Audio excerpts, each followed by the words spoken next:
What's going on with the lazy genius? Seishiro Nagi never wanted to be here. Not on a football pitch, and most definitely not in a conversation about who is Japan's future striker. Before all this, he was just another teenager wasting time in a luxury apartment, gaming in isolation and avoiding anything remotely demanding. No dream, no plan, no ambition. But the moment he touched a football, everything changed, just not in the way you'd expect. Reo Mikage is the reason Nagi's in the story at all. Reo had the dream, the drive, the funding, and he was looking for someone who could help him reach the top. That someone ended up being Nagi after Reo saw him casually trap a falling phone mid-air with zero effort. It wasn't luck, it was coordination, timing, control. It was football without the football. Reo dragged Nagi into the sport, and to Reo's credit, he was right. Nagi was a natural, not just decent, exceptional. The kind of control players spend years training for, Nagi had on day one. He barely had to try, and that was exactly the problem. When they enter Blue Lock, Nagi doesn't understand why he's even there. He just follows Rio's lead and does what comes naturally. That's enough to dominate early. In the first selection, Team V, Ryo, Nagi, and Zantetsu absolutely crushed their competition until they had a run-in with Isagi and Team Z. That match was the turning point. For the first time, Nagi lost. Not because he was outplayed technically, but because someone wanted it more. Isagi read the game better, adapted faster, and willed his team to win. And when it all ended, Nagi did something quite strange for a person who barely cares about anything. He paid attention. During the second selection, he was offered a choice: pick your next team. Everyone expected Nagi to stick with Reo. Instead, he walked away. He picked Isagi. You might think he was betrayed, right? It is not about betrayal. It is only pure curiosity, evident in the character of Nagi. He wants to understand how someone like Isagi plays, how someone without natural gifts can read a field like a map and change the entire match through positioning and timing. Nagi doesn't say much, but that decision says everything.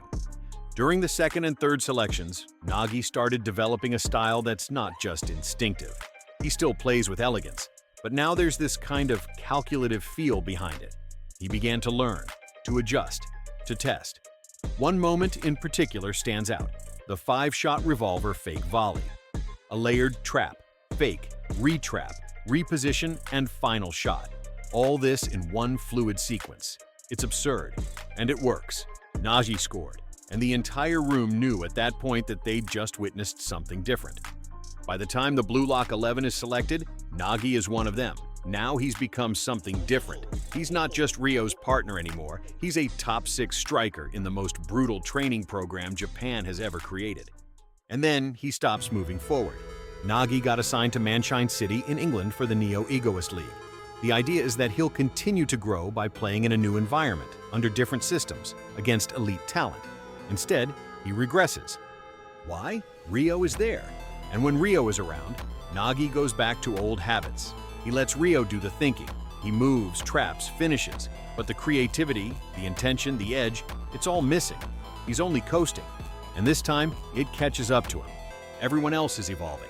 Isagi's field vision becomes terrifying. Baru becomes a weapon. Pachira sharpens his dribbling into something surgical. Even side characters are pushing forward. Nagi's game, meanwhile, starts to feel one-dimensional. It's still beautiful, but it's empty. When the top 23 players are announced for Japan's U20 World Cup squad, Nagi's name isn't there. He's out. It wasn't a political decision or a miscalculation. It was deliberate and deserved. In Blue Lock, talent means nothing without ego. Not arrogance, ego, drive, purpose, hunger. You have to want it. You have to chase it. You have to build your own evolution. Nagi did none of that. He had the tools but refused to sharpen them. He got comfortable. That's what killed him. His downfall wasn't physical, it was mental.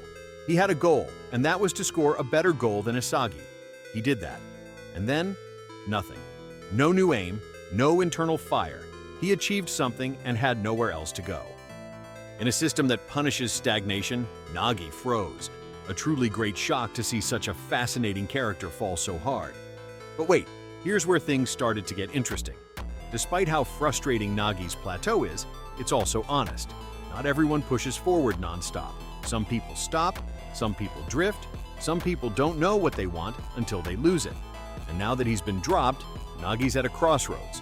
Does he fade into the background as the wasted genius? Or does he finally wake up?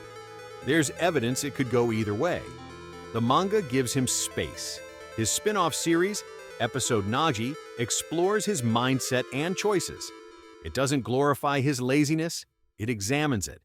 It shows us what he sees, what he doesn't, and how limited his worldview really is. That's deliberate, and it's quite clear now. Maybe we haven't seen the end of this character. The authors are not finished with him. They are definitely setting up something deeper. These are bare speculations, and there are a few ways things could go. First, the redemption arc, the classic angle. Nagi realizes he wants to be great. Not for Rio, not for ego, not for anyone else, but for himself. He starts training harder, playing smarter, learning how to actually think about the game the way Isagi does, while still keeping the unpredictability of his flow-based style. Second, the rival arc. Maybe he doesn't try to become like Isagi. Maybe he doubles down on instinct, becomes a pure contrast. No ego, no calculation, just raw, uncoached genius. That kind of player could challenge Blue Lock's entire philosophy, could force Ego himself to reconsider what it means to be a striker. Third, the outsider angle. There are whispers that Nagi might have dual nationality, that he could be recruited by another country. If Japan doesn't value him, maybe someone else will. It would raise the stakes dramatically, not just for Nagi, but for the whole Blue Lock project. Any of these paths would work, but they all depend on one thing. Nagi has to choose. So it begs the question, what happens next? Because Nagi's story isn't over, it's just paused, and you might have been speculating on where he goes from here. Some believe he'll come back stronger. They argue that being cut from the U-20 squad could finally wake him up, not just emotionally, but competitively. That he'll return with a goal that's entirely his own, not Rio's, not Isagi's. Others think he may take a darker path. Reddit threads have floated the idea that Nagi could become a kind of anti-ego antagonist, that his return won't be about redemption, but about challenging the very structure of Blue Lock. He wouldn't scream, he wouldn't monologue, he would just quietly show up and prove that instinct, not ego, can win games. While it is not confirmed in the manga, some fans have pointed out that Nagi might have ties to another country which could possibly make him eligible to play internationally elsewhere. If he is pushed out by Japan, maybe someone else gives him a shot. Regardless, no one wants to see this lazy genius fall. It'd really suck if he becomes another pebble, a stepping stone, who could have been the foundation for something so much greater down the line. Putting him down would be extremely cruel. After all, he's got so many fans rooting for him. Because what exactly makes Nagi compelling is not only the talent, it's the tension between what he can do and what he refuses to do. He's the embodiment of wasted potential, of natural skill without direction, and that's something a lot of people can relate to.